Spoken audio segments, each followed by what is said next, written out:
Now, ever since I started doing videography when I came here to New York City, there's been a bunch of gear that I've accumulated since then. It's been about 6 months. So what are 5 pieces of gear I wish I bought earlier? I'm not so late, because let's be honest, when we first get into this stuff, we buy a lot of things we see on the internet thinking it'll be so good, but it's not really good at that time. You need to develop your skill, get better at your craft, and then you get that piece of gear. Let that piece of gear be a reward for what you've done. So let me just show you my 5 favorite pieces of gear that I wish I bought sooner. Let me show you.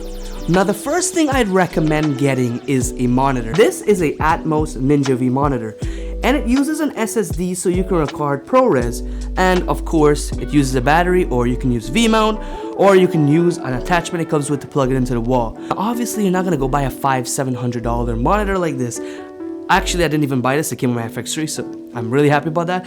But of course you're not gonna get something like this. I actually made a video like about a year ago about the OCT5 Plus monitor. It's about $150, and that monitor is really good. Now, the monitor has false color, it has everything your camera has, but it's on a monitor and also a bigger screen.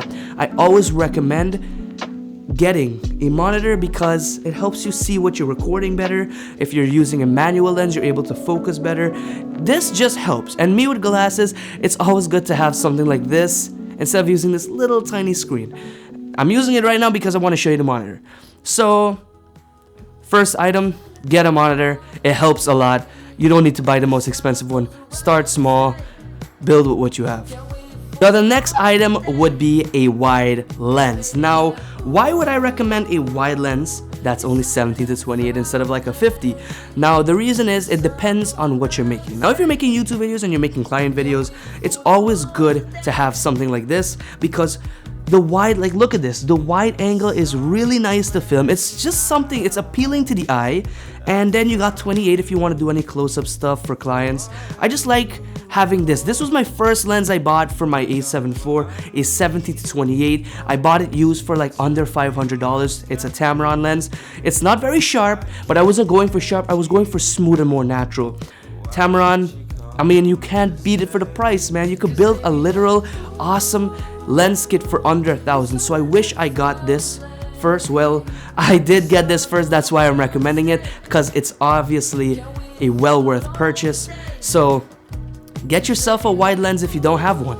Now, this might be a no-brainer, but I'm still gonna recommend it. This is under $30, and it is actually one of these rocket blowers. I got it for B&H for like 18 bucks.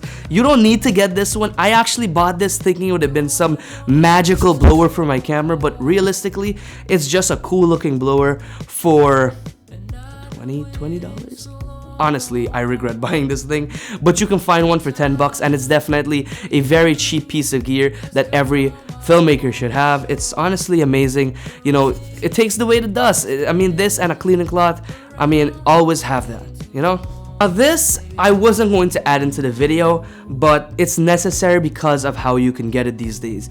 I would recommend getting a gimbal. You don't need to get this RS3. I upgraded to this one. I started out with the RSC2 because I got it on sale. It's like 5 something brand new, and I got it for $250, and I think that's a steal. But you don't even need that gimbal. Get any gimbal. You can get the cheapest gimbal you can possibly find, and it just helps to stabilize your camera, because if your camera is not doesn't have in-body stabilization, or your lens, the gimbal will really help. So I say get the cheapest gimbal you can get, really up your video quality. And I mean, let's be honest, it looks really cool walking around doing client work with it. Just saying. Now, the last piece of gear is a tube light, and I love this thing. If you go anywhere and you're trying to do a client shoot and you don't have an expensive light, well, this one is not really that expensive, but if you don't have an expensive light, a tube light will solve your problems. Literally, you turn it on, you put it somewhere, or you put it above. It can be a background. It looks awesome. And this one is from Metalite. I don't know if you guys saw my short, but they sent this out to me, and I think this was like $100 or something. But this is very, very, very affordable for what it is. I think all of you, when you're starting out, get yourself a light. So you guys are probably wondering why I didn't recommend audio.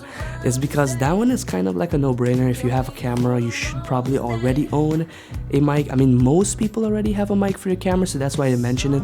A mic is the 6th one you should get. But yeah. Tube lights, man, they're awesome. They're very small and compact, as you can see. Very small. They last very long, especially this one from Metalite. Very bright, and they look awesome in videos. Like, they have like a different look to them compared to like a big softbox like this. It's just the overhead, you can go under, prop, like it's an awesome light. But yeah, if you guys enjoyed the video, you know what to do, and let me know in the comment section below what's your favorite piece of gear. I'll catch you guys in the next one. Peace out.